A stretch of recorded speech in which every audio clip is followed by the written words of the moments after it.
Have you ever experienced a moment that changed your life forever? Tonight's story isn't just about love, power, or fate. It's about the quiet choices that define who we truly are. Stay with me until the end, because this one might touch your heart in ways you don't expect. If you believe stories can move people, don't forget to like and subscribe, and tell me in the comments where you're watching from. I'd love to hear from you. On a cold autumn night in Lower Manhattan, where the smell of expensive whiskey hung in the air like smoke, and the city hummed its restless lullaby through concrete and glass, a young woman named Paloma Reyes was carrying a weight on her shoulders that no human being should ever have to bear alone.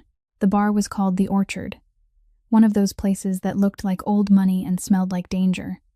Dim golden lights casting long shadows across dark leather booths, jazz bleeding soft and low from hidden speakers, and the kind of silence between songs that made you feel like anything could happen, and probably already had.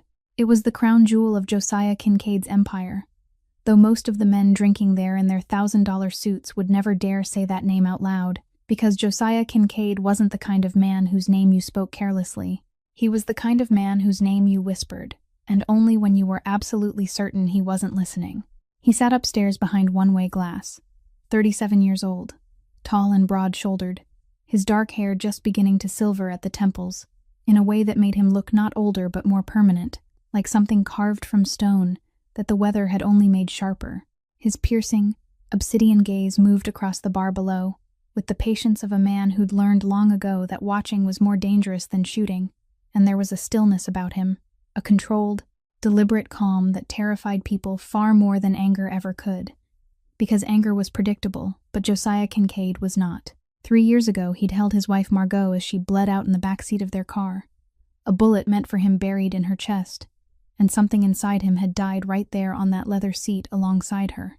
Something he'd spent every day since, burying deeper and deeper, until he was sure it would never surface again.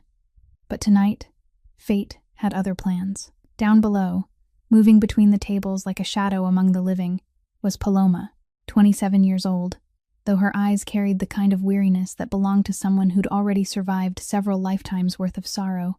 Dark brown eyes so deep, they seemed to hold wounds that began long before she ever took her first breath.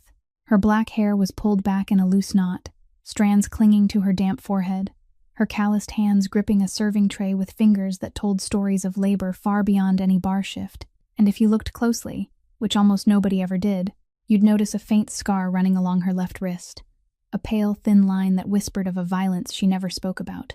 She'd been told for the last 15 years that she was nothing, a nameless bastard born from disgrace, kept alive only by the charity of the Ashworth family, who owned a sprawling estate up in Hudson Valley. She'd carried that lie for 15 years like a sentence she believed she deserved. But for anyone who truly knew how to read people, and Josiah Kincaid could read people the way most men read newspapers, everything about this woman screamed that something was deeply, unforgivably wrong with that story, something buried beneath years of silence and cruelty that was waiting, patiently, for the right moment to claw its way into the light. Before we go any further, if this story's already got its hooks in you, hit that like button, share it with someone who loves a good story, and subscribe so you won't miss what comes next. Now let's go back to that autumn night, to the exact moment Josiah Kincaid looked through that one-way glass and saw something in Paloma Reyes he hadn't seen in 3 long years, something worth protecting, something worth burning his whole empire down for. That was the moment loud laughter ripped through the hushed air of the orchard, like a knife slicing across silk. The front doors burst open and Bryce Ashworth walked in with his group of 4 friends, the stink of cheap bourbon rolling off him before he even sat down, the kind of drunk that didn't belong to someone trying to forget, but to a man who didn't know how to live when he was sober. He was 35, but he looked 40. A face that might once have been called handsome, now worn down by alcohol and envy into something both coarse and weak. Eyes bloodshot, shirt collar rumpled, the expensive watch on his wrist, the only thing still managing to look decent on his body. Tiffany followed behind him, 24, all golden in the cocktail dress she wore, like armor against being ordinary. Blue eyes sweeping the bar with the stare of someone always hunting for somebody richer to cling to. They took over a table in the middle of the room, Bryce ordering drinks in a voice that was too loud, the kind of voice meant to make sure everyone listened. And from the upper level, Josiah looked down through the one-way glass with his eyes slightly narrowed, not because he cared, but because the instincts of a man who'd survived the underworld long enough told him noise that didn't belong usually meant trouble. And trouble came faster than anyone could have guessed. Paloma walked up to their table carrying a tray of drinks, head slightly bowed, eyes down by habit of someone who'd learned how to make herself invisible, and she'd almost set the last glass on the table without being noticed when Bryce lifted his head, his bloodshot eyes flaring with the poisonous light of a man who'd just found a familiar target to unload his rage on. "Look at that," he said loudly enough for the whole corner of the bar to hear, stretching every word with cruel delight. "The Ashworth bastard knows how to serve booze to real people. Huh, thought she only knew how to mop floors and eat leftovers." Tiffany giggled, pulled out her phone to film, and Bryce's friends laughed along like dogs catching the scent of blood. Paloma didn't move, and the only sign she'd heard every word was the way her fingers clenched around the tray until her knuckles went pale. She started to turn away, but Bryce was faster, swinging his arm and knocking a whiskey glass off the table, shattering at Paloma's feet, liquor and glass splattering up her pant legs, and he said, "Clean it up. That's the only thing you're good for." Paloma knelt to pick up the shards, and that was when Bryce grabbed her hair and yanked her head back, forcing her to look at him, his rough hand jerking so hard she tipped backward, and he slapped her. A single sharp slap cracked through the bar, clean and final like a whip, and blood seeped from the corner of Paloma's mouth, sliding down her small chin as a thin red line against her light brown skin. The whole bar went still. The jazz kept playing, but no one heard it anymore, and Paloma stood up. She rose slowly, lifted the back of her hand, and wiped the blood from the corner of her mouth with a calm so frightening it didn't seem human. No crying, no screaming, no begging, not a single tear, just standing and wiping blood as if it was something she'd done 100 times before. And the horrifying truth was that she had. She was used to this. Her body trained through long years of endurance to answer violence with absolute silence that tore Josiah Kincaid's chest apart from the upper level. No one in the bar saw the moment Josiah set his whiskey glass down, but Frank DeLuca did, and the 68-year-old who'd followed Josiah through fire and blood for 20 years understood right away that what had just changed in his boss's eyes wasn't anger. It was something far more dangerous than anger. It was judgment. Josiah started down the stairs, and the sound of his footsteps on the wooden steps rang through the bar's silence like a countdown. He'd never come down to the lower floor. Everyone knew that. The orchard was his kingdom, but he ruled from the shadows, and him stepping into the light meant someone had just made a mistake that couldn't be repaired. The entire bar froze. Men in $1,000 suits stopped drinking, the bartender's hands went still, and even the jazz seemed to shrink into a whisper as Josiah walked straight toward Bryce's table, each step steady and sure, like a man counting the last seconds of someone else's life. Bryce looked up, and in that instant the drunken haze evaporated from his eyes faster than any cup of black coffee could have managed, because even if he hadn't known who Josiah Kincaid was when he walked into this bar, now, staring into those dark brown eyes, cold as the bottom of a winter well, he knew exactly what kind of man he was standing in front of. Josiah didn't shout, didn't hit, didn't raise a hand. He simply stopped in front of Bryce, looked down at him with what Frank DeLuca called the last look, because it was the last thing many people saw before their lives changed forever, and said in a low, slow voice, each word landing on the bar floor like drops of molten lead, "You just hit my employee. In my bar. In front of me." Bryce opened his mouth to say something, but Josiah had already turned and given a small nod to two men standing near the bar, and they moved in, grabbed Bryce's arms, hauled him up, and dragged him out the back door with the quiet efficiency of people who'd done this plenty of times before. Tiffany let out a scream, but one look from Josiah shut her down, shrinking into her chair like a rabbit facing a hawk, her phone still in her hand but no longer daring to film. From the alley came sounds no one in the bar pretended not to hear, and no one commented, because that was the law of this world, Josiah Kincaid's world, where actions had consequences, and consequences arrived before you even had time to run. Then Josiah turned back, and he looked at Paloma. She was still standing there, in the same spot, the blood dried at the corner of her mouth into a dark brown smear, her hand still gripping the serving tray as if it was the last shield between her and the world, and she was looking at him. For the first time she looked straight into his eyes without bowing her head, without turning away, maybe because she was too shocked to remember to be afraid, maybe because in that second instinct was stronger than conditioning, and when their eyes met, Something happened neither of them had been ready for. A moment of absolute stillness in a crowded bar that felt like only the two of them existed, her dark brown eyes filled with ancient pain staring into his dark brown eyes full of ash, and in the space between those two gazes, something began, nameless, shapeless, but real and undeniable as the heartbeat pounding inside both their chests. In the days after that night, Josiah Kincaid started coming down to the lower floor of the orchard with a frequency Frank DeLuca immediately recognized as unusual, because for the past 3 years his boss hadn't left the upper level more than twice a week. But now every evening he found a reason, sometimes to check the quality of a new liquor shipment, sometimes to review the arrangement of tables and chairs, sometimes to say he needed to speak directly with the night shift manager.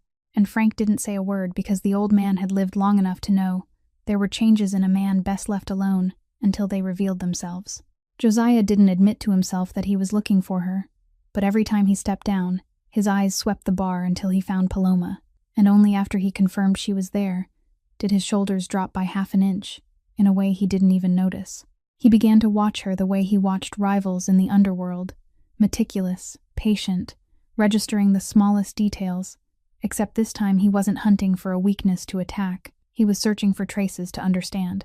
And what he saw made something in his chest, something he thought had died with Margot, start bleeding again.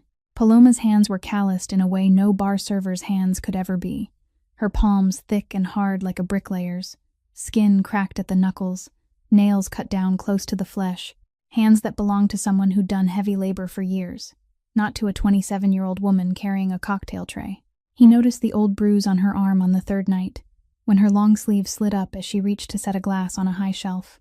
A yellowing purple mark shaped like 4 fingers pressed into her right forearm, clearly the imprint of someone's grip, and she tugged her sleeve back down so fast Josiah knew it was a reflex trained through hundreds of times of hiding. He noticed her pushing her staff meal to a coworker on the 4th night, when the dinner break came and Paloma slid her tray of food over to the new girl washing glasses, saying she wasn't hungry.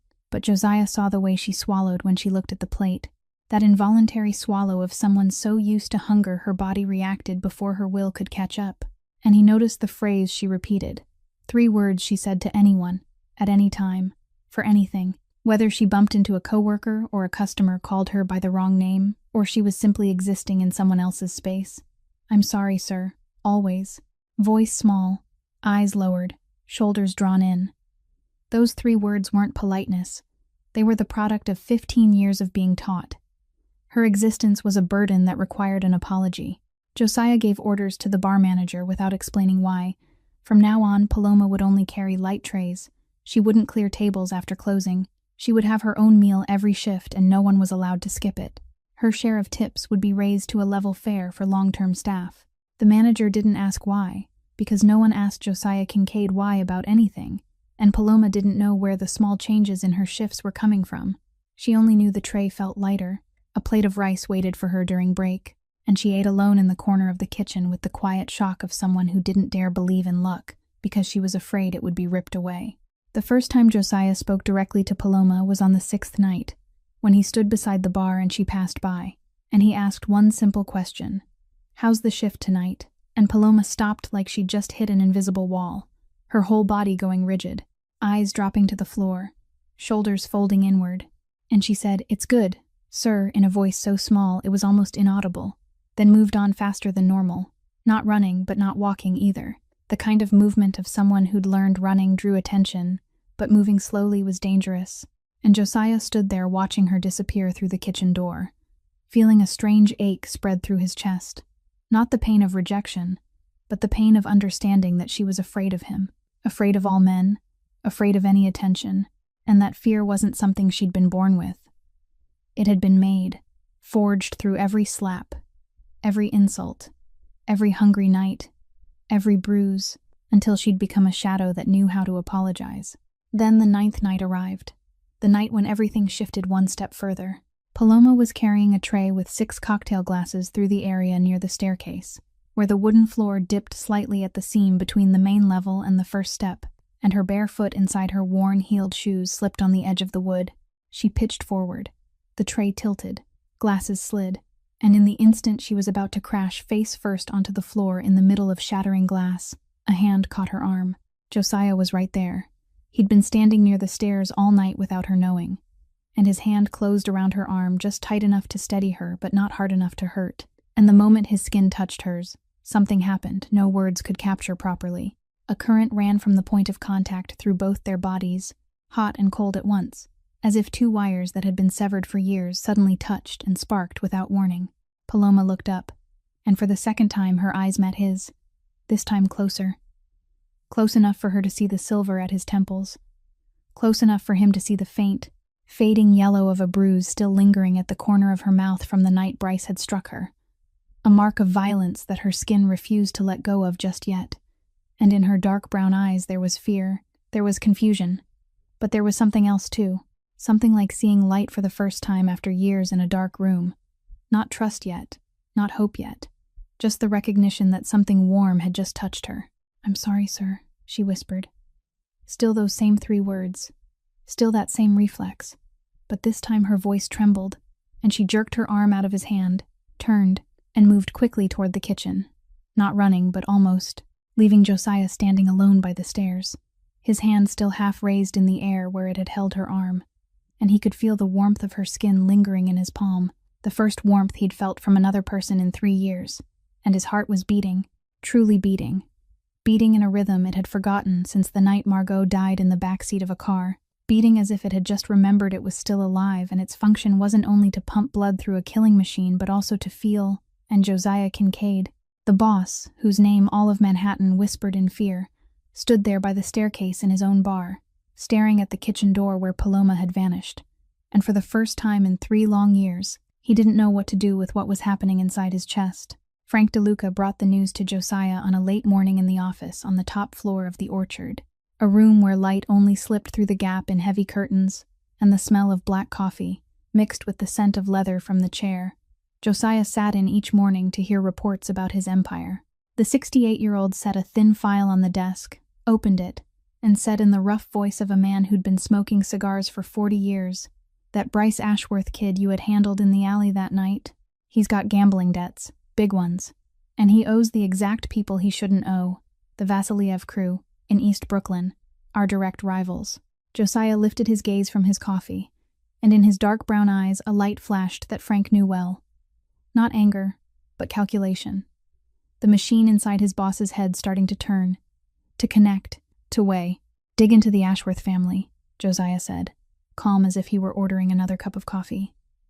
"I want everything, from money to secrets, from assets to skeletons in the closet, and I want it within a week." Frank nodded and didn't ask why, because he'd served Josiah long enough to understand that when his boss wanted to know about someone, there was always a reason, even if it wasn't a reason Josiah was willing to admit to himself. 4 days later, Frank came back, the file thicker, and what was inside changed everything. The Ashworth family wasn't just some ordinary wealthy suburban family. They were a family built on a foundation someone had been very careful to hide. Douglas Ashworth, the head of the household, died 15 years ago at the estate in the Hudson Valley. The medical record listed acute heart failure, but Frank had people check and found there was no full autopsy. The doctor who signed the death certificate was the family physician Regina Ashworth had privately hired, and the body was buried only 2 days after death, unusually fast for a wealthy man with no clear prior condition. Regina Ashworth, Douglas's wife, took control of the entire fortune immediately after the funeral, without submitting any will to the county court, without probate, without any of the legal procedures New York state inheritance law required. She simply sat in her husband's chair and acted as if everything naturally belonged to her, and no one in the area dared to question it. The estate sprawled across dozens of acres in the Hudson Valley, including the main mansion, barns, farmland, and an old apple orchard that had existed for more than 100 years, all valued in the millions in the current real estate market. And Frank added in a lower voice, as if revealing the most important part, "There's one more detail you need to know. Douglas Ashworth had been raising a child, a little girl, the daughter of his sister. Both the child's parents were dead. The father died in a car accident before the baby was born. The mother died in childbirth. And Douglas took in his orphaned niece at the estate. Old neighbors and staff who worked there remembered he loved the girl like his own daughter. But after Douglas died, Regina ensured that child's recent existence was systematically scrubbed. The school records she had generated, until age 12, were hidden or destroyed, and her identity was so thoroughly suppressed within the estate that, to the outside world, it was as if the girl Paloma used to be had simply ceased to exist. Josiah sat in silence for a long time after Frank finished, the file open in front of him. But his eyes weren't on the papers. They were fixed on empty space, and inside his mind the pieces were turning slowly, searching for where they belonged. An orphaned child erased from records. A 27-year-old woman called a bastard for the last 15 years, living in the basement of the very estate where she was born, hands rough with labor since she was small. No identification, no bank account, existing in no system except the darkness Regina Ashworth had locked her into. Josiah looked at Frank and said slowly, each word heavy as stone, "I don't think that child disappeared. I think that child is serving drinks on the lower floor of my bar every night." Frank didn't say anything. He only nodded, because he'd thought it too the moment he read the file. But he'd waited for Josiah to reach the conclusion on his own, because in their world a wrong conclusion could get people killed, and a right one could change an entire life. Josiah closed the file, laid his hand on the leather cover, and in the weak light slipping through the curtains, his face carried an expression Frank had only seen once before, the night Margot was shot. The expression of a man who'd just realized his next war wouldn't be for money or power, but for something far bigger and far more dangerous, for justice for someone the world had deliberately forgotten. Josiah drove his black Mercedes out of Manhattan on a Saturday morning, while fog still clung to the surface of the Hudson River like a white shroud laid over the valley, alone, bringing neither Frank nor anyone else because this trip required absolute discretion. Nothing but a light gray suit that passed for an investor's uniform, a fake business card printed with the name of a real Connecticut real estate firm he owned through 3 layers of shell companies, and eyes trained for 20 years in the underworld to see what others tried to hide. The Ashworth estate appeared after the last bend in the dirt road, and Josiah had to admit it was beautiful. Beautiful in the heartbreaking way of things that were once grand but were rotting from the inside. A 2-story colonial mansion of gray stone, with white columns on the front porch, peeling paint along the upstairs window frames, a roof missing a few shingles that hadn't been replaced, and behind the house stretched the old apple orchard Frank had described. Hundreds of gnarled trees twisted by time, the branches still green near the house but growing wilder the farther they went, weeds choking the trunks, fallen fruit rotting on the ground uncollected, as if the owner cared for just enough of the front to keep up appearances while letting the rest die slowly. Regina Ashworth greeted Josiah at the front door with a smile measured down to the millimeter. 62 years old, thin, rigid as an iron rod, dressed in black from head to toe, silver hair pulled tight into a severe bun, with not a strand out of place, and sharp black eyes that swept over Josiah's suit, his car, his shoes with the speed of someone used to pricing everything in money before deciding whether to smile or sneer. "Mr. Kincaid, it's an honor to welcome you to our humble home," she said in a sweet voice Josiah recognized instantly as fake, the kind of sweetness that belonged to a seller who needed cash, not to a hostess offering warmth. Tiffany appeared on the staircase 10 minutes later, slow enough to make an entrance, in a pale pink body-hugging dress Josiah estimated at around $2,000. Blonde hair curled into careful waves, expensive perfume rising from her wrists and behind her ears, a bright smile practiced in the mirror 100 times, and she came down each step like a runway model, blue eyes locked on Josiah with a look she probably believed was seductive. Josiah shook her hand politely, then turned back to speak with Regina about acreage and market prices without looking at Tiffany again. And in his mind the contrast sharpened into something painful. Tiffany's empty blue eyes held nothing but surface-level ambition, while Paloma's dark brown eyes held an entire ocean of suffering and dignity, and he wondered how 2 women raised in the same house could end up so far apart. But he already knew the answer. One had been raised like a princess, and the other had been kept like a prisoner. Regina led Josiah through the estate, showing off the grand parlor, the chandeliered dining room, the newly renovated kitchen, everything on the upper level, the front-facing level, the part guests were allowed to see. But Josiah had survived by looking past the surface. And when he asked to see the back service areas as well, because he said an investor needed to evaluate the entire infrastructure, Regina's face tightened for a brief moment, but she couldn't refuse without raising suspicion. He went down to the basement, and there he saw where Paloma slept every time she came home after a night shift at the bar. The room sat at the end of the basement hallway beside the laundry area, the hum of industrial machines vibrating through thin walls, no window, the only light, a weak ceiling bulb, casting over 4 damp gray concrete walls, stained with watermarks. A thin mattress lay on the floor. No bed, no frame, just a mattress on cold concrete. An old blanket folded in the corner.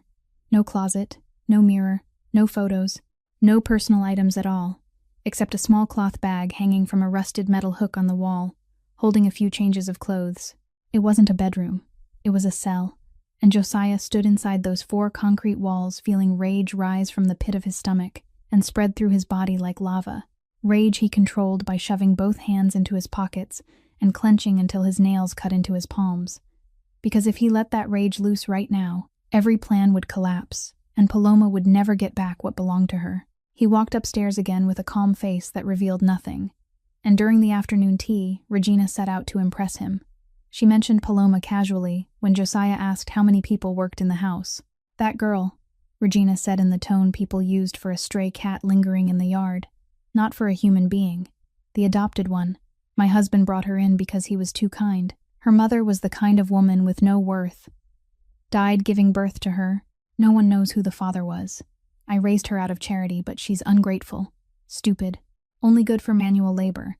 I sent her to serve at a bar at night, so she'd be of some small use to society."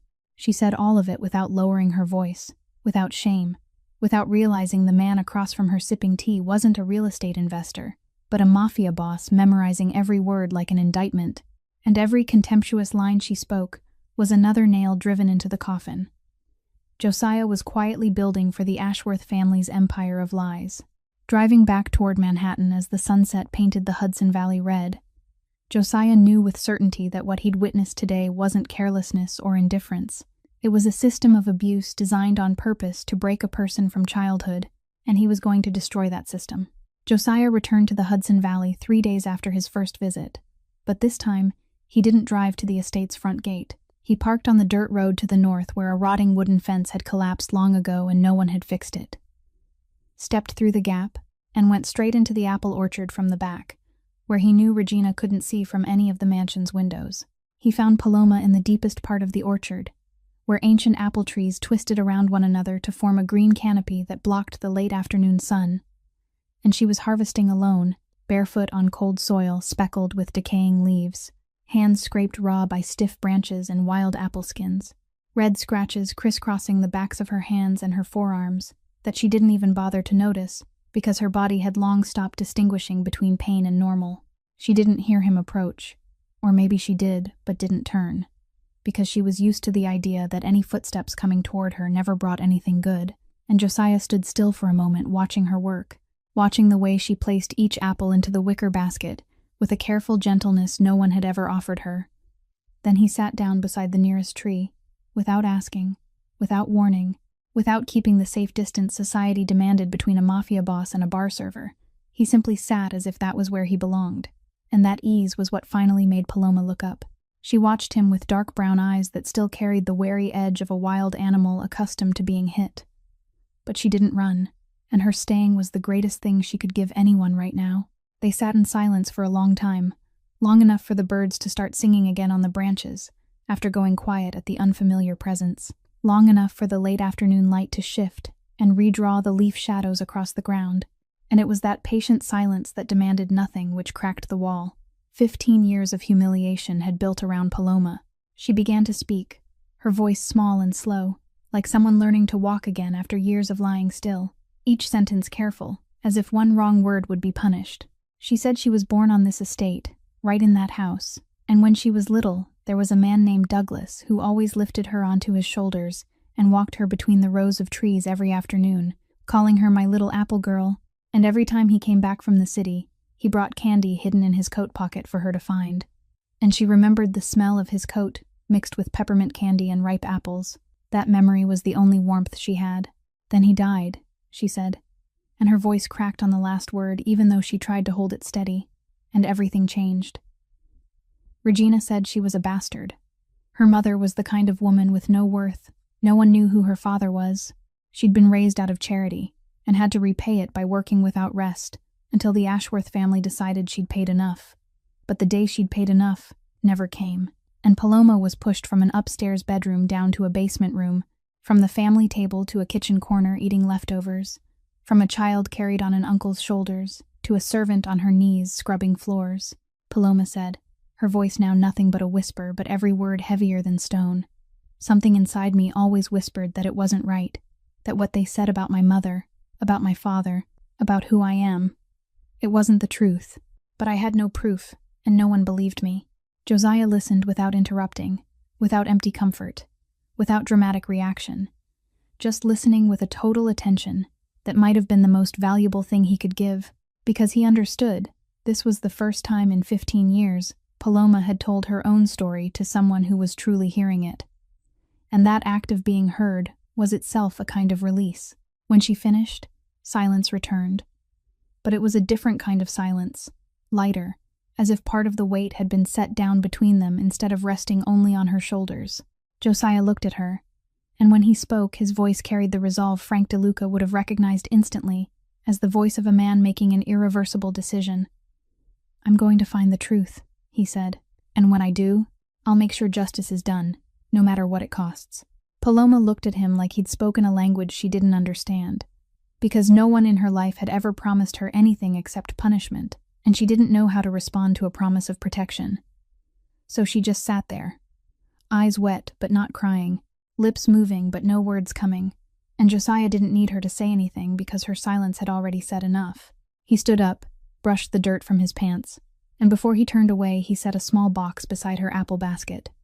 Inside was a new cell phone, simple, already set up, with exactly one contact number saved. "If anyone lays a hand on you," he said without turning back, "call me, day or night."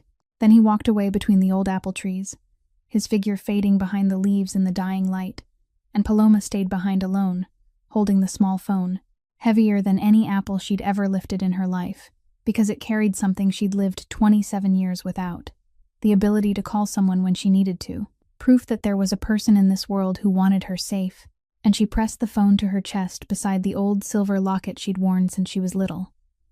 Two small objects resting against her heart, one from a past she didn't understand, and one from a present she didn't yet dare believe. A few weeks passed in the kind of patience only someone who'd lived in the underworld could truly understand. A few weeks Josiah used to plan every detail with the same meticulous care he used for any high-stakes operation inside his empire, because breaking into the Ashworth estate wasn't something he could do carelessly. One small mistake wouldn't only destroy the entire investigation, it would put Paloma in danger far worse than anything she was already enduring. He chose a Tuesday night, the night when, according to the routine Frank had tracked, Regina took sleeping pills early. Tiffany spent the night at her boyfriend's place in the city, and Bryce drank himself stupid at some bar in Poughkeepsie until at least 2 in the morning.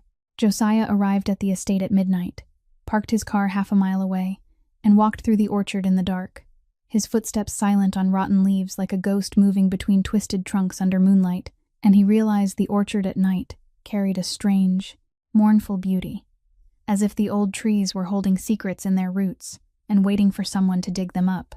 He entered the house through the back door by the laundry room, the ancient lock-no challenge for a man who'd learned to pick locks at 14 on the streets of Brooklyn, and he moved up to the second floor in total darkness, avoiding the 3rd and 7th steps because Frank had said they creaked, keeping close to the wall where the floorboards vibrated least, each step placed with the precision of someone who understood the wrong sound at the wrong time could be the last sound of his life.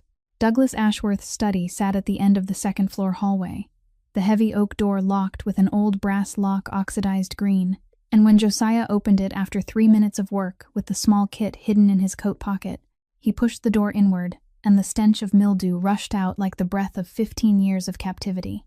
The room was drowned in darkness, moonlight barely piercing the thick dust caked on the window, casting weak silver streaks over furniture draped in white sheets.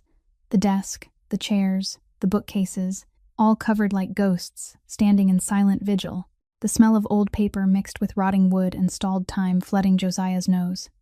And he understood this room had been sealed since the day Douglas died. Not to honor him, but to bury something. Josiah clicked on a small flashlight, the beam sliding over dust-choked shelves, over a faded photograph on the wall of Douglas, standing in the apple orchard with a little girl on his shoulders, both of them laughing, and Josiah's heart tightened when he recognized the child, the dark brown eyes, the black hair, and he knew he was on the right path. He began to search the desk, opening each drawer with the caution of someone who knew the most important evidence was usually hidden where it was hardest to find.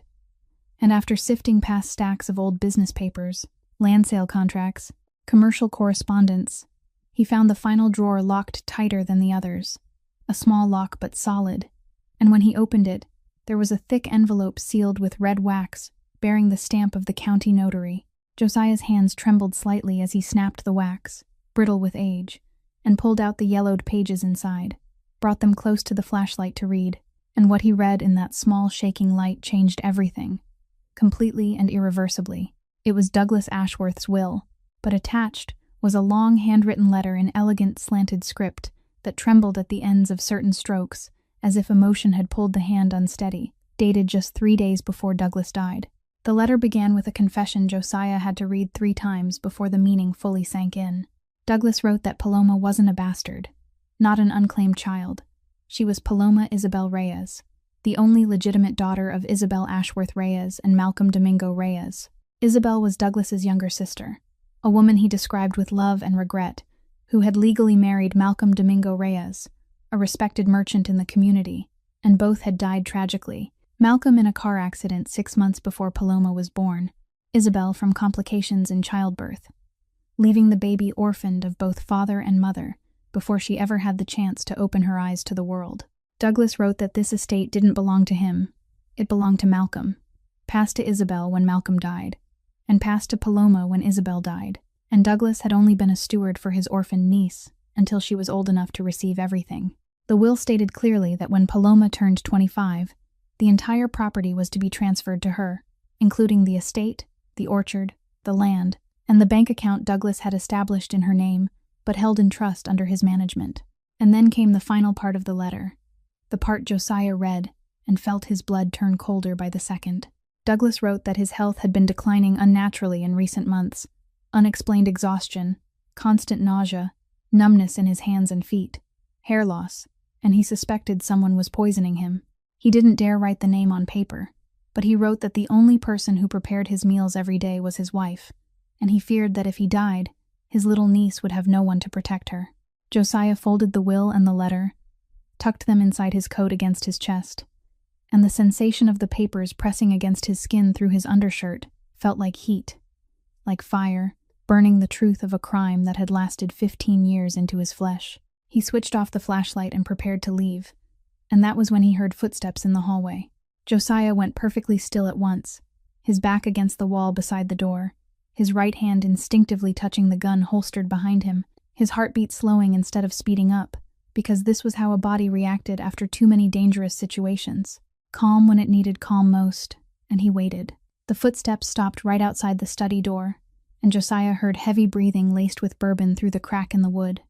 Bryce had come home earlier than expected, and then a phone lit up, its screen glow slipping through the gap and painting a pale blue streak across the wooden floor. And Bryce's voice came through, low but clear enough for Josiah to catch every word through the thin oak. "Listen," Bryce said into the phone, his voice drunk but sharpened by fear. "The old woman's freaking out because that investor guy is asking too many questions. I need to deal with the girl before she finds out anything. You understand me? Deal with her. I don't care how, but I need her quiet." Josiah stood behind the door with his hand still on his gun, eyes open in the dark, and every word Bryce spoke pinned itself into Josiah's mind like nails on a war map, because now he knew with brutal clarity that Paloma wasn't only the victim of stolen inheritance, her life was being threatened by the very people who lived under the same roof as her. And time was no longer something he could afford to waste. Bryce staggered away down the hallway a few minutes later, his footsteps fading, and Josiah waited another 10 minutes before he slipped out of the study, locked the door again, erased every trace, and moved through the dark hallway like his own shadow, out the back door, through the orchard, back to his car, and drove into the night with the burning papers against his chest, and a new awareness growling inside him like a beast kept caged too long, that this war was no longer about abstract justice. It was a war to keep Paloma alive.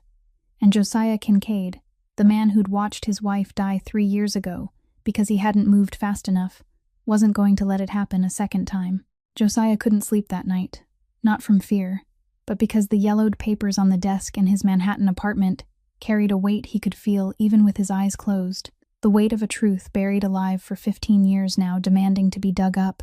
And by morning he'd decided he couldn't wait another day, because every day Paloma didn't know the truth was another day she lived inside the prison Regina had built from lies. And every night she slept in that estate, after what Bryce had said on the phone, was another night she might not wake up. He drove up to the Hudson Valley the very next afternoon. No warning, no call ahead, not even telling Frank. Just him and the papers in a leather briefcase on the passenger seat, and he found Paloma exactly where he knew she'd be, beneath the ancient apple tree where they'd sat before, sitting with her knees hugged to her chest on the ground, watching late light filter through the leaves. And when she heard his footsteps, she looked up, and this time she didn't flinch, didn't shrink back. She only looked at him with dark brown eyes that were slowly learning not to fear his presence, and that small change meant more than any words ever could. Josiah sat down beside her, set the leather briefcase between them, and he looked at her for a long time before he started speaking, because he knew what he was about to say would shatter the entire world she knew. And even if that world was a prison, it was still the only thing she had, and breaking it, even when necessary, would hurt. "Paloma," he began, his voice gentle but steady, "I need to tell you something very important, something that's going to change your life completely, and I have proof for every word I'm about to say." She watched him, eyes wide, and he saw fear and hope fighting inside them, two animals tearing at each other in her chest, and he understood she'd spent 15 years not daring to hope, because every time she hoped it ended in disappointment. But she also couldn't stop herself from hoping, because hope was the last instinct no one could fully kill in a person. He opened the briefcase, took out the papers one by one, and laid them on the ground between them, like bricks rebuilding a foundation that had been smashed. And he told her everything, slowly, clearly, holding nothing back but also refusing to rush. He spoke of Douglas Ashworth, confirming that the man who called her his little apple girl hadn't acted out of pity, but out of a deep, protective bond as her true blood uncle. He revealed the long, silenced history of Isabel and Malcolm Reyes, explaining that their marriage was honorable and their deaths were a tragedy, not the source of shame Regina had forced her to believe for 15 years. He told her about this estate, that it didn't belong to Regina. It never belonged to Regina. It belonged to her father, passed to her mother, passed to her, and Douglas had only held it in trust until she was old enough. And then he said the name, the full name Paloma had not heard spoken with such reverence since the light of her childhood was extinguished 15 years ago, the name that Regina had tried to bury under years of silence and shame.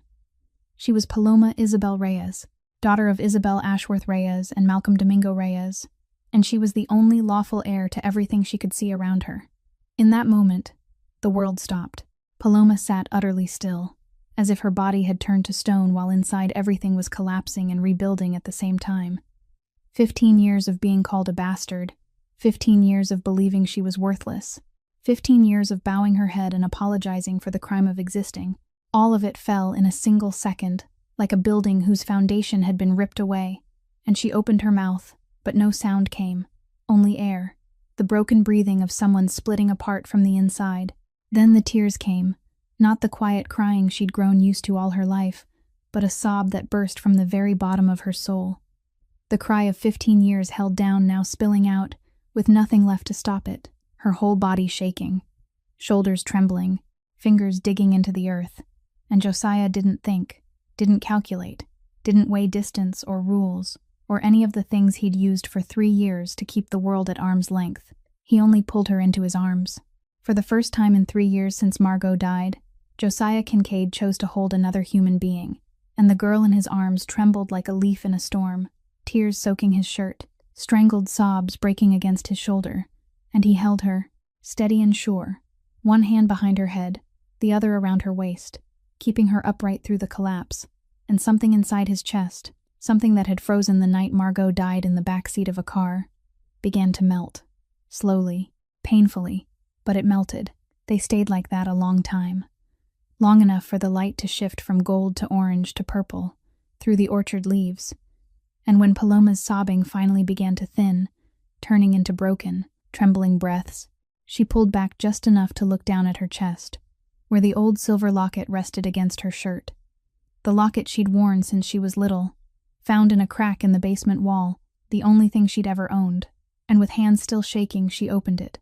Inside were two small photographs faded by time but still clear enough.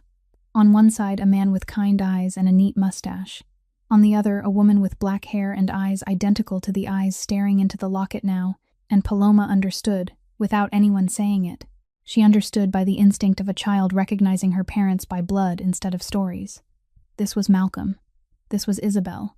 These were her parents, and she'd carried them with her, right over her heart, for 15 long years without ever knowing. The crying that came this time was different. Not the crying of collapse, but the crying of someone finding what had been lost. The tears still falling, but with something inside them beginning to heal, like the final broken bone being set into the right place after years out of alignment. Still hurting, but hurting in the way healing hurts, not the way destruction hurts. And Josiah sat beside her saying nothing, only staying there, his hand on her back, steady and warm, while the orchard around them sank into twilight, and the ancient trees stood unmoving like silent witnesses who'd waited 15 years for the truth to be spoken beneath their leaves. Frank DeLuca's call came at 2 a.m, 3 hours after Josiah left the Ashworth estate, and the old man's voice didn't carry its usual calm. It was sharp and urgent in a way Josiah had only heard a handful of times in 20 years, and every time it meant blood was about to spill. Bryce Ashworth just contacted the Vasiliev crew, Frank said without any preamble. My source in the Slavic circle confirmed he called Dmitry Vasiliev by name, said someone's digging into his family's past and he needs it handled. He used that exact word, handled, and he added one more name, the bar girl. He wants both of you quiet. Josiah sat on the bed in his Manhattan apartment with the phone to his ear, and inside his head 2 currents of thought ran in parallel at the speed only someone who'd lived on the edge of life and death could manage. One was cold strategic analysis, calculating the threat level from the Vasiliev crew, and the likelihood Regina would destroy whatever evidence remained at the estate. The other was the image of Paloma sleeping in that windowless basement room, separated from the place Bryce was making calls by only a thin wall, and the second thought burned the first to ash. Get a team to the estate now, Josiah said, his voice steady but edged with freshly sharpened steel. Get her out tonight. I don't care what you have to do or what you have to say to anyone. She's not sleeping one more night in that house. Frank didn't ask anything else, because he understood this wasn't an order that could be negotiated. And 45 minutes later, 2 black SUVs rolled up to the Ashworth estate in the dark. Frank DeLuca stepped out with 3 silent men, and they knocked on the basement door where Paloma lay curled on the thin mattress, eyes open because she hadn't been able to sleep since afternoon, since the truth had been spoken beneath the apple tree. She'd been lying there in the dark, staring at the concrete ceiling, feeling the whole world spinning. Frank spoke with a gentleness that surprised even him against his rough exterior. Miss Paloma, Mr. Kincaid sent me. You need to leave here right now. I'll explain on the way, but right now you need to trust me. And Paloma, the girl who hadn't trusted anyone for 27 years, stood up, took the only cloth bag she owned and the phone Josiah had given her, and followed the stranger out the door, because that phone was proof Josiah Kincaid kept his word, and if he'd sent someone, she believed him. For the first time in her life, she believed someone enough to step into the dark without knowing where she was going. On the drive back to Manhattan, Frank called Josiah to confirm he had her, then added in a low voice that Regina was sleeping hard and knew nothing. But when morning came, and she realized the girl was gone, everything would explode. The boss needed to be ready. Josiah said, I've been ready since the moment I read Douglas Ashworth's letter, and his voice carried the calm of a man who already had 10 moves mapped out ahead. The safe apartment was on the 12th floor of a building on the Upper West Side, owned by Josiah through 3 layers of shell companies, tied to no name the Vasiliev crew or the Ashworth family could trace. And when Paloma stepped through the door close to 4 a.m, she stopped on the threshold and stood there a long time. The apartment wasn't extravagant by Josiah's standards, but to Paloma, it was something she'd never imagined could belong to her even temporarily. A clean living room with a soft fabric couch, a small kitchen with a refrigerator full of food, a bedroom with a real bed, a thick mattress, crisp white sheets, a comforter, soft pillows, and a large window looking out over Manhattan streets glittering with night lights. Paloma moved through each room slowly, like someone walking inside a dream, afraid she'd wake up, her fingers brushing the clean tabletop, the edge of the couch, the smooth sheets she'd never slept on, and then she reached the window. The city spread beneath her, millions of lights blinking in the darkness, like stars turned upside down. and Paloma stood there, her forehead nearly touching the glass, one hand pressed to the cold pane, and she didn't cry. This time she didn't cry. She stood completely still, but her whole body trembled, from her shoulders down her arm to the fingertips resting on the glass, trembling not from cold even though an October night wasn't warm, but because for the first time in 27 years, she was standing in a clean room, with a door that locked from the inside, a bed to sleep in, a window to look out at the world, and the idea that she was allowed to live like this, that she deserved something that simple, was too big, too overwhelming, too painful in a way only someone deprived of the most basic things for a lifetime could understand, and she shook because her body didn't know how to hold this feeling. Frank DeLuca arranged 2 guards, rotating 24/7, one in the ground floor lobby, one in the 12th floor hallway. No one in and no one out without being checked, and before he left, the old man looked at Paloma standing at the window, a thin, trembling girl in the city's glow, and Frank DeLuca, a man who'd buried more people than he could count, felt his throat tighten. The next morning, Josiah arrived at the safe apartment at 9 and found Paloma sitting on the floor by the window in the exact spot where she'd stood the night before. She hadn't slept on the bed because after 27 years of lying on a thin mattress on concrete, her body didn't know how to sleep on something soft, and that small detail cut into Josiah deeper than any knife he'd ever taken in the underworld. He didn't say anything about her sleeping on the floor, no pity, no commentary. He only said that today he was going to take her to buy a few necessities, and Paloma stood and followed him with the automatic obedience of someone used to taking orders without questions. But when he opened the car door for her and she sat in the passenger seat, he noticed her hands gripping the small cloth bag tight in her lap, the only thing she'd brought from the estate, and he understood she still didn't believe this wasn't a dream. Josiah didn't take her to Fifth Avenue or Soho or anywhere money screamed in your face. He drove to an ordinary shopping stretch on Amsterdam Avenue, clean but unshowy stores that sold decent things for normal people, because he understood, with the kind of instinct 3 years of grief had sharpened, that Paloma didn't need luxury. She needed dignity. She needed the basics every human being deserved, but she'd never been given. He brought her into the first store and told her to pick what she needed, and Paloma stood between the clothing racks, looking around with the eyes of a child walking into a museum for the first time, completely lost, because she'd never chosen anything for herself in her life. Everything she wore had been Tiffany's cast-offs or a bar uniform, and the concept "I'm allowed to choose what I want" simply didn't exist in her world. Josiah saw it and didn't push. He just quietly took what he thought she needed from the shelves.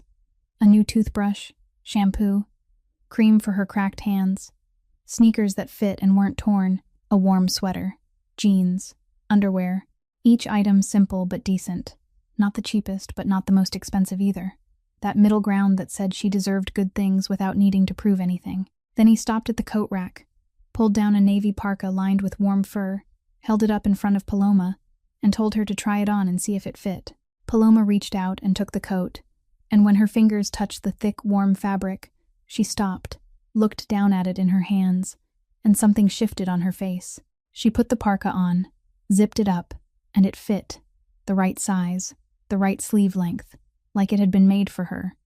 And Paloma stood there in that new coat, the first coat in her life chosen for her and meant for her instead of being someone's leftovers, and she smiled. It was the first time Josiah had seen Paloma smile. Not a big smile, not laughter, only the corners of her mouth lifting, light and slow, like a flower opening after a long winter, and her dark brown eyes were still wet, but they lit with a brightness he'd never seen in her before. The brightness of small, pure joy, uncalculated, the joy of someone being given something for the first time with no strings attached. And that smile broke Josiah Kincaid, the last thing still frozen inside him, the thickest, deepest ice he'd built for 3 years to protect himself from feeling, cracked and melted right there on the floor of an ordinary clothing store on Amsterdam Avenue. And he had to turn his face away and pretend to study a nearby shelf because his eyes burned, and Josiah Kincaid didn't cry in front of anyone. He wasn't allowed to cry.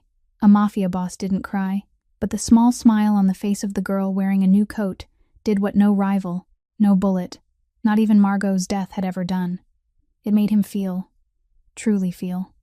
And that feeling was both beautiful and unbearable. That night they sat in the safe apartment, Paloma curled on the couch in her new coat, as if she never wanted to take it off. Josiah in the chair across from her, holding a glass of whiskey he didn't drink, only turning it in his hand. And for the first time he told someone about Margot. He spoke in a low, even voice, no dramatics, no self-pity, only naked truth, that his wife's name was Margot, that they loved each other, that 3 years ago he'd brought her to a meeting he thought was safe but wasn't, that the bullet fired from the car across the street was aimed at his head, but Margot sat in front, and the bullet went through her chest, that he held her in the back seat, while blood poured out faster than any prayer could keep up, that she looked at him with eyes going dark, and said nothing because there was no time to say anything, and that from that night on, he'd lived like a walking corpse, his heart still beating only because his body hadn't received the order to stop. Paloma listened without saying a word. She didn't offer comfort. She didn't say I understand because she knew there were pains no one understood, except the person carrying them. She didn't compare his pain to hers because pain wasn't a contest. She just stayed there, fully present, dark brown eyes fixed on him. And her silence wasn't the silence of someone who didn't know what to say. It was the silence of someone who understood that sometimes what a person needed wasn't words. It was simply another human being sitting beside them in the dark and not leaving.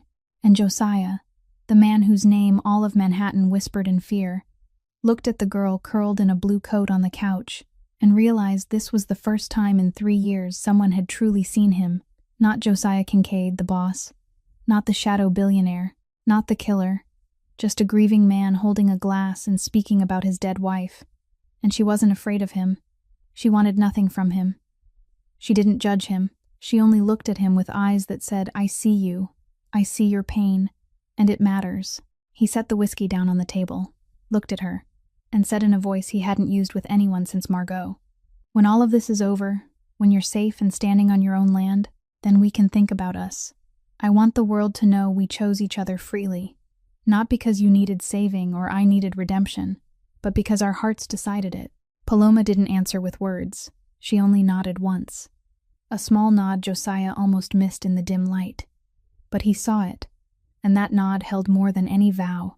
It held the trust of someone who'd spent 27 years trusting no one, finally giving her trust to one person. And between two wounded hearts, sitting in a small 12th floor Manhattan apartment, in silence scented with a new coat and old pain, something was growing, nameless, not yet dared to be named, but more real than anything either of them had ever known. Over the next 2 weeks, Josiah turned the safe apartment into a command center for a war he knew wouldn't offer a second chance. Every piece of evidence had to be flawless. Every witness had to be solid. Every move had to land with precision, because Regina Ashworth was the kind of opponent who'd kept a secret for 15 years, and any crack would be exploited for her escape.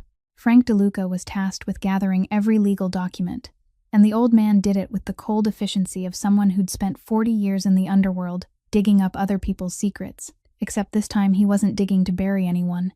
He was digging to save someone. Piece by piece, the puzzle went onto the table in order.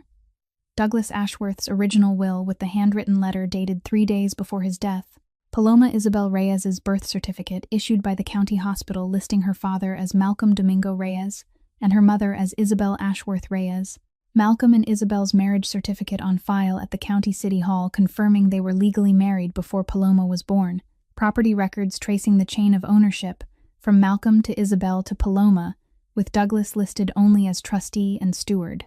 Padre Miguel Sandoval, a 72-year-old priest at Our Lady of Guadalupe Catholic Church, serving the Hispanic community in the Hudson Valley, the man who'd baptized Paloma with his own hands 27 years earlier and recorded her full name, along with both her parents in the church registry, provided sworn testimony confirming every detail, his voice trembling with emotion as he told Frank he'd been praying for 15 years for this day to come. Walter Pennington, a 65-year-old notary who had witnessed Douglas sign the will in his office and had pressed the red wax seal onto the envelope with his own hands, confirmed the authenticity of the documents and added with regret that he'd always found it strange. Regina never submitted the will to the court, but he hadn't dared speak because she held power in the area and he'd been afraid of losing his livelihood. But the most important piece came from the boldest decision.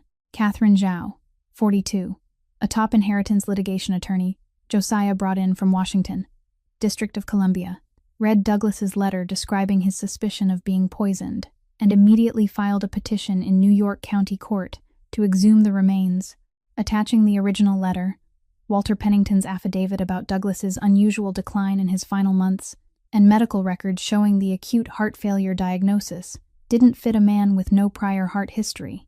The court approved after 2 weeks of review, and the county forensic team carried out the exhumation at a Hudson Valley cemetery on an autumn morning, when fog whitened the headstones, as if the earth itself wanted to hide the secret a little longer before being forced to surrender. The lab results came back 10 days later, and Catherine Zhao called Josiah in a voice he recognized instantly as the voice of someone who'd found exactly what she needed. Douglas Ashworth's bones showed long-term arsenic accumulation, consistent with low-dose exposure over months, not an acute poisoning but a slow one, and combined with Douglas's written suspicion, it was enough to open a criminal investigation. Catherine told Josiah in a meeting at her law office on K Street that this case was a guaranteed win both civilly and criminally. Civilly, Paloma was the undisputed lawful heir, and the inheritance claim wasn't time-barred because she'd never been legally notified under New York state law. Criminally, Regina faced fraud charges and very likely murder. The only question wasn't whether they would win, it was how Regina would react when she was cornered. Josiah knew the answer, because he'd cornered plenty of people in his life, and he understood the most dangerous animal was the one with nowhere left to run, so he needed total control of the confrontation. No time for Regina to react, no space for her to maneuver, putting her in a situation where every exit was blocked before she even realized she was surrounded. He arranged a dinner at a private restaurant he owned on the Upper East Side, sent an invitation to Regina under the cover of officially signing the real estate investment deal she'd been waiting for since the day he first set foot on the estate. She would come because greed wouldn't let her refuse, and she would bring Bryce and Tiffany because she always needed an audience for her displays of power. Josiah also sent separate invitations to Padre Miguel, Walter Pennington, Catherine Zhao, and 4 respected figures in the Hudson Valley community who'd known Douglas and would serve as witnesses no one could dismiss. Frank DeLuca commanded the entire security operation, placing men at every entrance and exit, controlling the parking area, screening every guest because Bryce was still in contact with the Vasiliev crew, and Frank didn't rule out the possibility he'd bring outsiders. Everything was ready, every pawn on the chessboard in its proper place, and Josiah sat in his office at the Orchard, looking out over Manhattan at night, knowing that after tomorrow night's dinner, Paloma's life would change forever, and he would make sure that this time, unlike 15 years ago, the change would move in the direction justice demanded. The restaurant sat on the second floor of a brownstone on the Upper East Side. No sign outside, no public reservations, the kind of place only people with the right phone number even knew existed. And when Regina Ashworth stepped through the heavy oak door at exactly 7 in the evening, she carried the confidence of someone who believed she was about to sign the richest deal of her life, dressed in black from head to toe as always. Silver hair pulled tight, a pearl strand around her neck that Josiah knew had been bought with money that should have belonged to Paloma, and that familiar calculated smile spreading across her thin mouth as she scanned the private dining room set with white candles and silver. Bryce followed his mother in, wearing a suit but with his collar already rumpled even though it was barely 7, eyes darting around the room with the jittery unease of a debtor who knew he was in an unsafe place but didn't dare refuse the invitation, and his hand reached for the first drink before he even sat down. Tiffany came last in a red dress, chosen clearly to impress Josiah, but her blue eyes didn't hold their usual confidence. They carried a vague, unnameable worry, like an animal catching an unfamiliar scent in the air, without knowing what it was. Regina took her seat, and for the first time realized there were more people than she'd expected. Besides Josiah, there was an Asian woman in glasses she didn't recognize, an old man in a priest's collar she needed a few seconds to place as Padre Miguel from the Hudson Valley Church, an older, silver-haired man she recognized with irritation as Walter Pennington, the notary, and 4 others whose faces she knew from Hudson Valley community events. "Why are there so many guests?" Regina asked Josiah in a voice that stayed polite but with eyes narrowing like a snake sensing danger. "I thought this was a contract dinner between the 2 of us." Josiah smiled.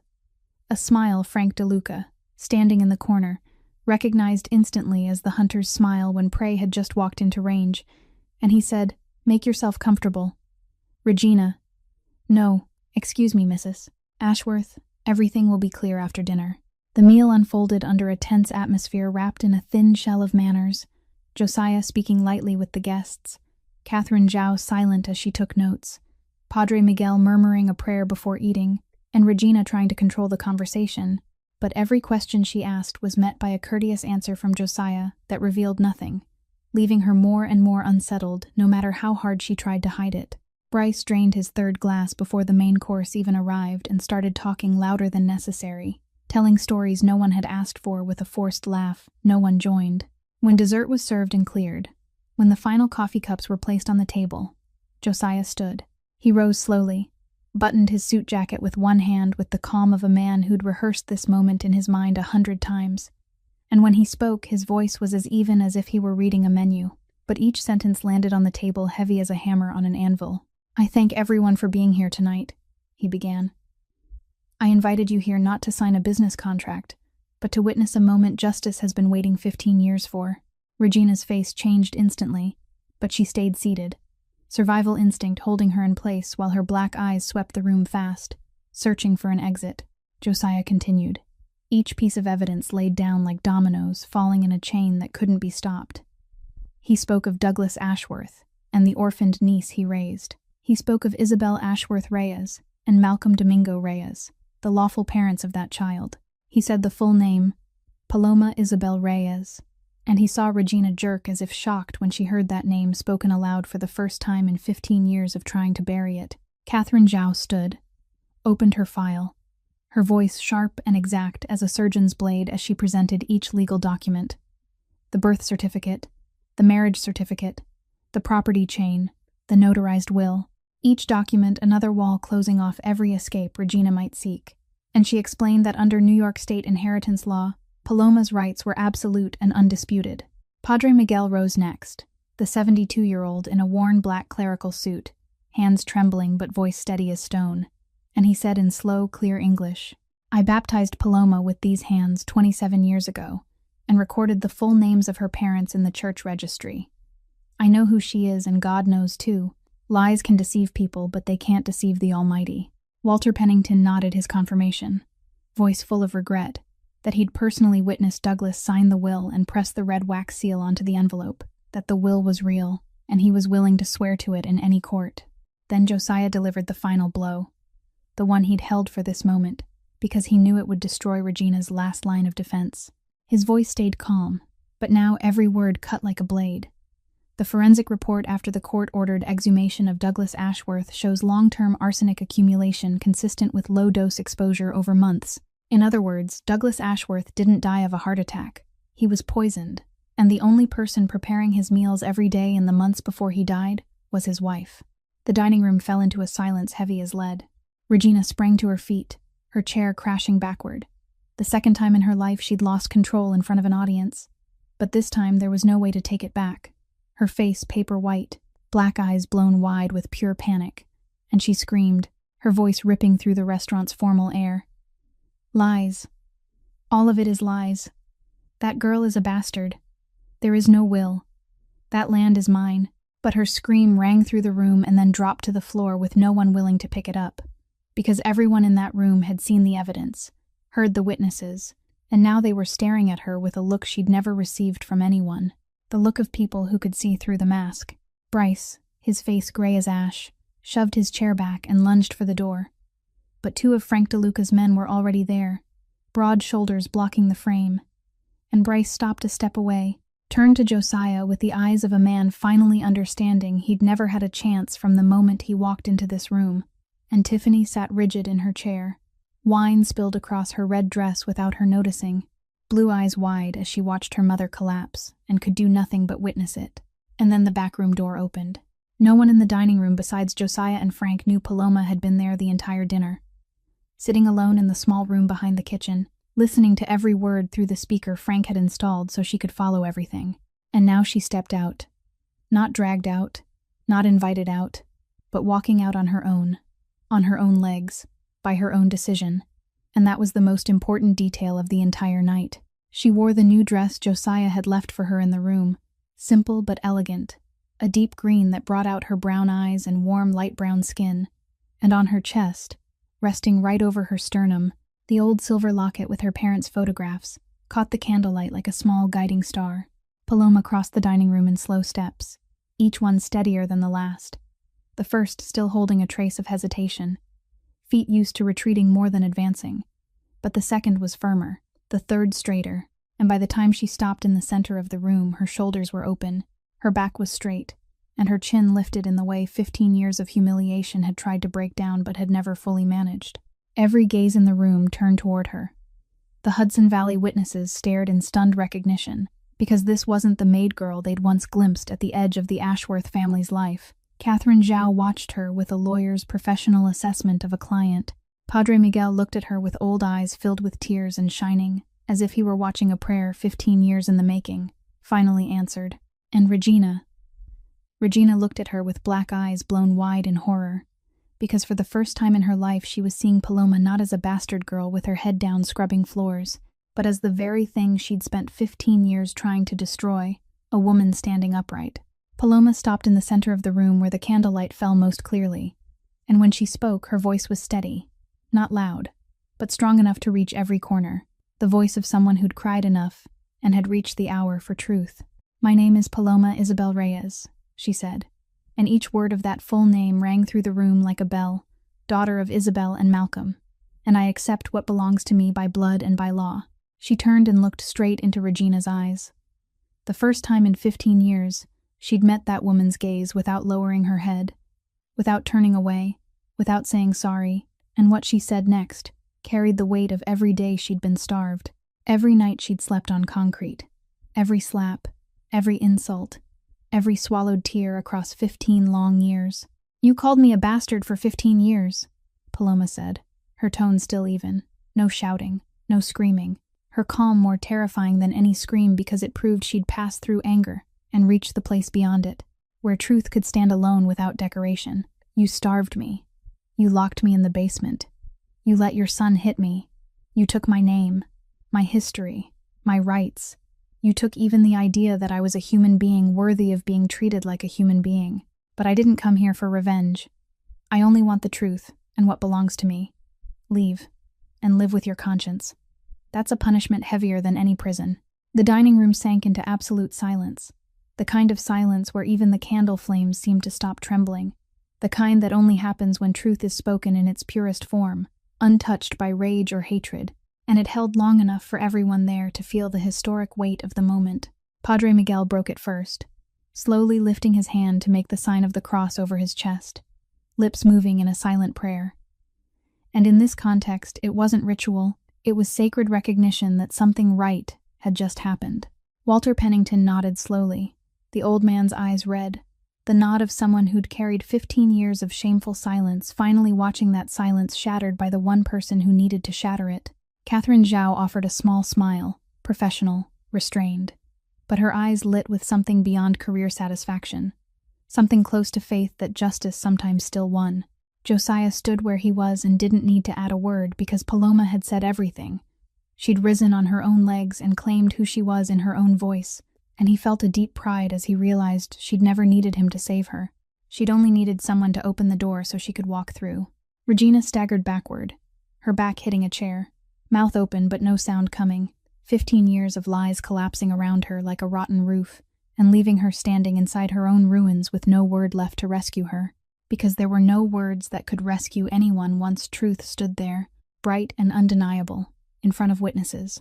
Frank DeLuca gave a small nod to his men and they moved in, gentle but unrefusable, hands on Regina's elbow guiding her toward the door, Bryce following with no fight left, eyes fixed on the floor, unable to look up at anyone, and Tiffany trailing last, red dress stained with wine, not crying but paper pale, 3 shadows disappearing through the oak door that closed behind them with a soft click that sealed 15 years of cruelty. And Paloma stood there in the middle of the room, chest rising and falling, eyes bright, the last tears slipping down her cheeks, not tears of suffering or humiliation, but tears of someone being born a second time, this time by her own voice. The New York County court ruling came 3 weeks after the dinner of judgment, and Catherine Zhao called Josiah in a voice she rarely used, because good attorneys don't let emotion interfere with the work, but this time she allowed herself one exception. The court has ruled. Paloma Isabel Reyes is the sole lawful heir to the entire estate, including the Hudson Valley property, the land, the real estate holdings, and the trust accounts. Transfer effective immediately.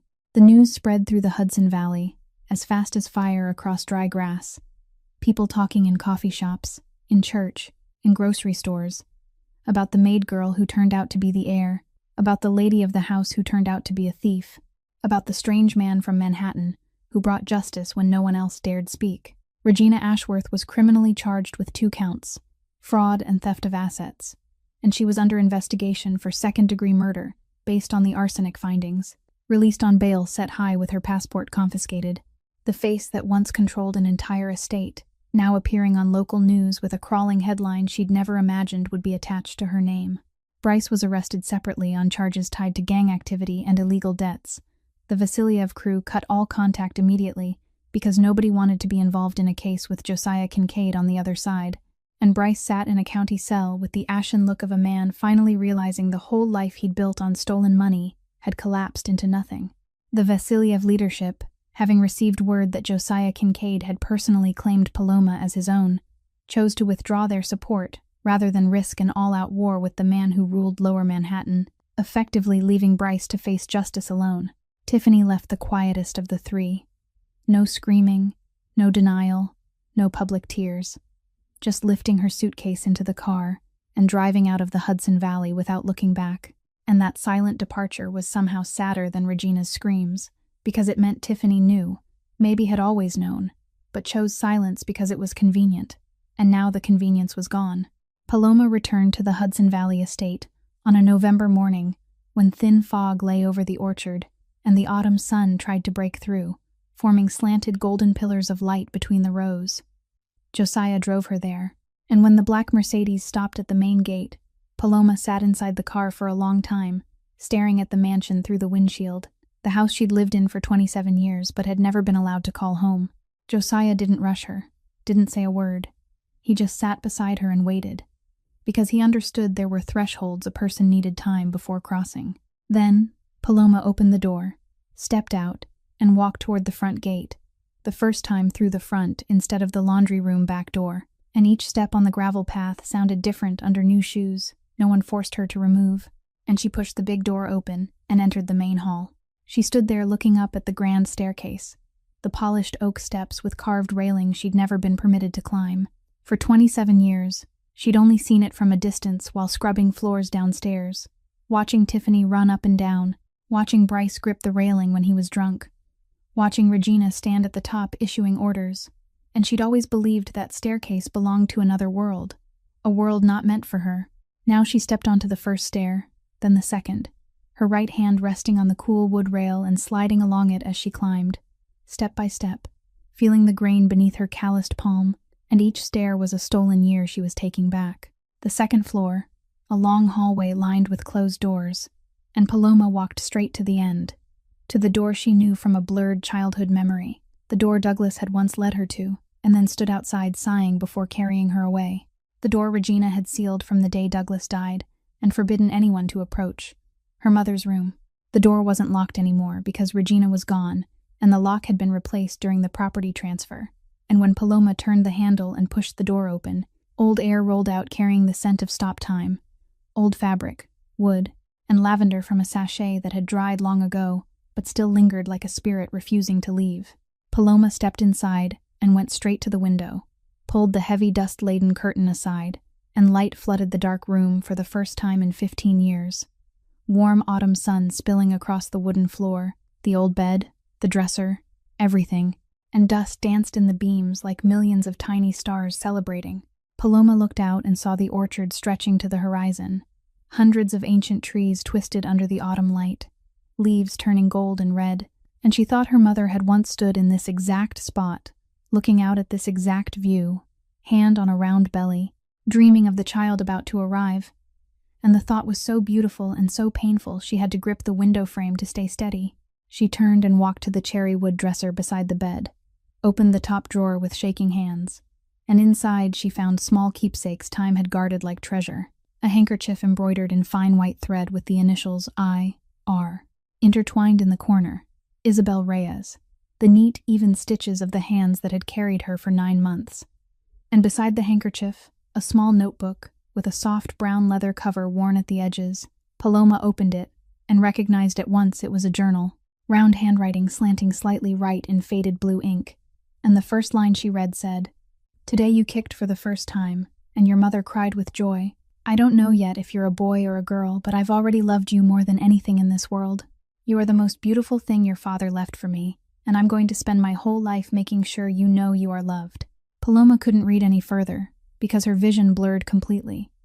She pressed the journal to her chest, holding it against her heart beside the locket, and she cried, crying for the mother she'd never been allowed to meet but who had loved her before she'd even taken a breath, crying for 27 years of being told her mother was worthless, when the truth was her mother had loved her with the purest love one human being could give another.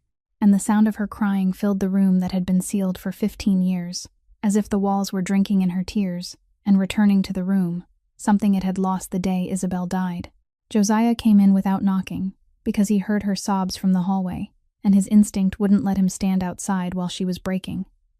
He moved behind her, placed his hands on her shoulders first, then slowly wrapped his arms around her from behind, his chest against her back, his chin resting lightly on the crown of her head, and he held her there without words, only holding, steady and warm, while she cried with her mother's journal in her arms, and the autumn sun through the window fell over the two of them standing in a room of dust and memory. A man who'd lost his wife holding a woman who had just found her mother, both wounded, both healing, while the orchard outside stood still in the light, witnessing, patient, the way it had witnessed everything for more than 100 years, and would keep witnessing whatever came next. When the last of Paloma's tears finally thinned, and her breathing began to steady again, she didn't step out of Josiah's arms.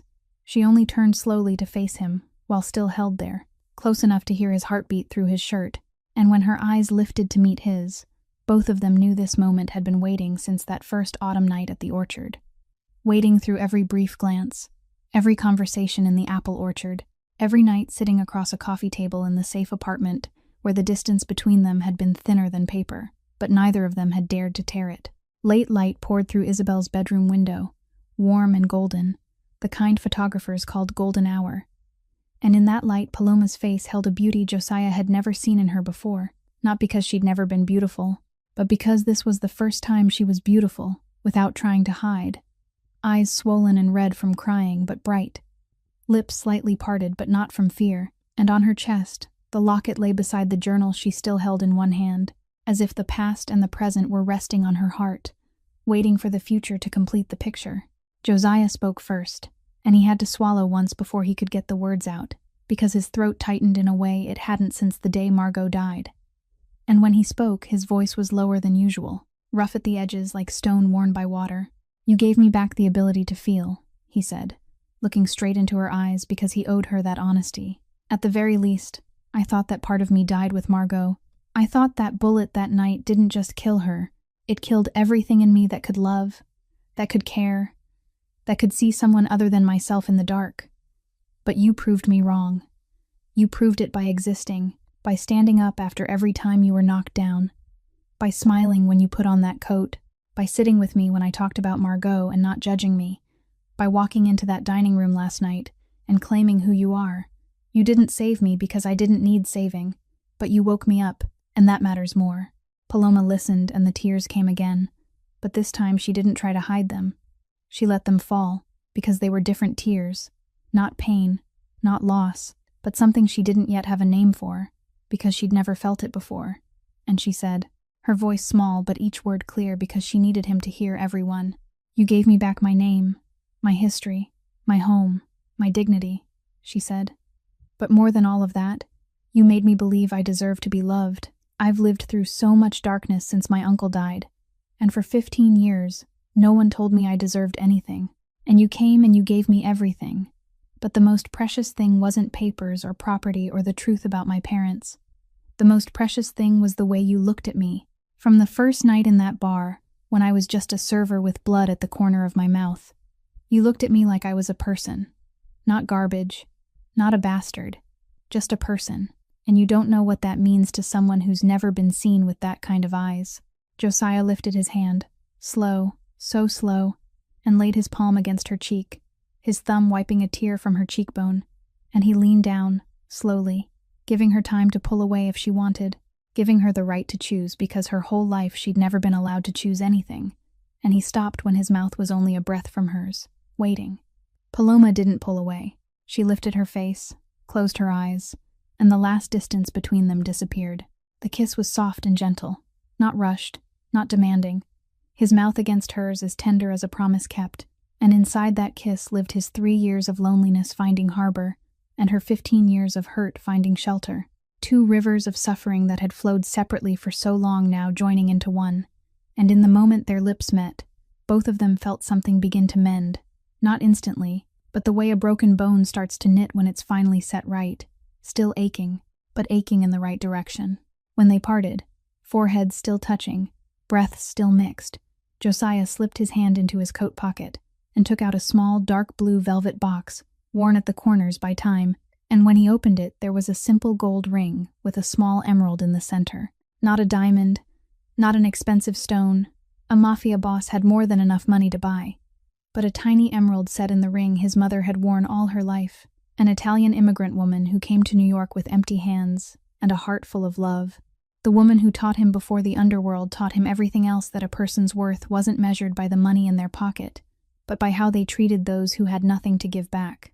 "This ring was my mother's," Josiah said, his voice going hoarse with emotion. He didn't try to hide anymore. "She would have loved you. She would have said, 'You're the one this ring has been waiting for.'" Then he asked, not kneeling because he wasn't the kind of man who knelt, but looking at her with a complete openness he hadn't shown anyone since Margot. "Paloma Isabel Reyes, will you share your life with me, not as the saved and the savior, but as 2 equals freely choosing each other, because their hearts decide it?" Paloma looked at the ring, looked at him, looked back at the ring, and she didn't need to think, because the answer had been living in her chest long before the question was spoken. "Yes," she said, one single word ringing through her mother's room, the room where Isabel had once dreamed of the child not yet born, and that yes carried a promise that Isabel's dream didn't die with her. It only went dormant for 27 years, and now it was waking, blooming, in golden light through a window, in the arms of a man sliding his mother's ring onto the finger of a girl his mother never met, but would have loved. The wedding took place on a spring morning when the apple orchard exploded into white bloom, as if the sky had reversed snow and laid it down from the ground up. Hundreds of ancient, twisted trees, now wearing a fragile cloak of blossoms, their soft, sweet scent drifting through the warm air, and in the middle of that orchard, beneath an arch of white flowering branches that nature itself had bent into a canopy more perfect than any architect could design, 2 rows of simple wooden chairs sat on green grass for guests who were mostly former estate workers, neighbors from the Hudson Valley, and a few faces from Manhattan that no one asked about, because today wasn't the day for questions like that. Padre Miguel stood beneath the oldest apple tree in the orchard, the same tree where Josiah and Paloma had spoken for the first time, heard the truth for the first time, cried for the first time, and now it had been chosen as the altar, because there was nowhere on earth more sacred to them both. The 72-year-old stood there in white vestments, an old Bible held to his chest, and tears were already on his lined face before the bride even appeared, because he'd been waiting for this moment since the day he baptized a baby girl 27 years ago, and prayed every night that God would bring justice to the orphan he hadn't been brave enough to protect. Frank DeLuca sat in the front row in the only black suit he owned that didn't have blood on it, pulled from the back of his closet, and when Paloma appeared at the end of the aisle between the 2 rows, the 68-year-old, a man who'd survived 40 years in the underworld without ever letting anyone see weakness, lifted his hand to his eyes and cried, not quietly, but openly, tears wetting his rough cheeks, shoulders shaking, and he wasn't ashamed because he wasn't crying from sadness. He was crying because for the first time in his life, he was watching his boss, the man he thought of like a son, happy. Paloma walked down the grass aisle between the chairs, each step landing on land her parents had once walked, land she'd once knelt on to scrub, but now crossed in new white shoes. No one made her remove, and she wore a simple wedding dress, soft white fabric falling to her ankles, no stones, no elaborate lace, only the purity of white cloth against warm light brown skin and black hair pinned low at the nape to reveal the graceful line of her neck, and on her chest, the old silver locket sat exactly where it had sat for 27 years. Malcolm and Isabel inside it, walking with their daughter to the end of the aisle where the man she loved was waiting. Josiah stood beneath the old tree in a white suit, the first time in his life he'd worn white, because his life until now had been only black and gray. And when he saw Paloma coming toward him, he couldn't hide emotion on a face usually cold as stone. his eyes wet, and he let them be because today he wasn't the boss. Not the killer, not the dark shadow Manhattan whispered about. Today he was only a man watching the woman he loved walk to him through an orchard of white blossoms. Padre Miguel began the ceremony in a voice that trembled but carried, and when it came time for vows, Paloma spoke first, her words clear in the orchard air. I promise to love you in joy and sorrow, in wealth and poverty, in peace and storm. I promise to be your faithful companion. Not because you saved me, but because I choose you, freely, with a heart I thought had forgotten how to beat until you reminded it. Josiah spoke next, his voice low and steady but his eyes wet. I promise to honor your strength and your independence. I promise I'll never love you like property. I'll love you like an equal. I promise I'll stand beside you, not in front of you, protect you when you need it, but never cage you, because you've been caged enough. And I'm going to spend the rest of my life making sure every door in your life from now on is open. Padre Miguel declared them husband and wife in a voice breaking with joyful tears, and when Josiah bent to kiss Paloma beneath the arch of white blossoms, applause rose from the chairs, orchard workers clapping with calloused hands like Paloma's, neighbors wiping their eyes with handkerchiefs, and apple petals drifted into their hair like a blessing sent by nature itself. The celebration carried on into the night beneath the orchard canopy. A long table set under the open sky covered in white linen and heavy with food and wine. Acoustic guitar floating from a small band seated under a tree, and when darkness fell, white paper lanterns hung between the branches cast a warm, golden light. And Josiah and Paloma danced their first dance on the grass beneath the stars, her head resting on his chest, his chin on her hair, turning slowly between the trees where she'd harvested apples barefoot for years, and now held the man she loved beneath those same leaves. In the months that followed, then the years, the estate came back to life under Paloma's hands. She managed the orchard with a natural intelligence 15 years of humiliation couldn't extinguish, modernized the harvest, paid fair wages, signed export contracts with distributors across the East Coast, and the estate became a model in the region, known not only for sweet apples, but for humane treatment of workers that reflected the values of the woman leading it. Josiah gradually shifted his empire toward legitimacy, not because he suddenly became a saint, but because Paloma gave him a reason to want to live differently. The orchard still ran, but now it was simply a real high-end restaurant bar. The front companies became real companies, and Frank DeLuca, loyal old Frank, told Josiah it was the first time in 40 years he'd slept well, because he didn't have to worry about a door being kicked in at 3 a.m. They had children, a little girl with black hair and brown eyes like her mother, then a little boy with broad shoulders and his father's severe gaze, and the children grew up running between the ancient trees, climbing branches, picking fruit, rolling in grass, listening every night as their mother read their grandmother Isabel's journal. The story of a woman who loved her child before the child even opened her eyes, and the silver locket was passed down, from Isabel to Paloma, to the little daughter who would grow up knowing she was loved, always loved, that the blood in her body carried the strength of a grandmother who died, giving birth to her mother, and the resilience of a mother who survived 15 years of darkness to step into light. The orchard bore sweeter fruit every year, people in the region said, and they believed it, as if the trees themselves knew this land had been returned to its rightful owner, and justice had soaked into the roots and made the apples sweeter than any fertilizer ever could. And Regina Ashworth. People said she lived her final years alone in a small apartment in a distant city, eaten alive by conscience, exactly as Paloma had predicted that night. But her story wasn't worth telling any further because we choose to focus on the light that won, not the darkness that lost. Paloma and Josiah's story teaches us that no matter how deeply truth is buried, it always finds a way back to the surface, that dignity can't be stolen, only hidden for a time, that justice can arrive late, but it still arrives when a brave heart refuses to accept injustice as destiny, and that real love isn't born from rescue or gratitude, it's born from mutual recognition of worth between two equal human beings, freely choosing to stand beside each other. Thank you for staying until the very last moment of this story.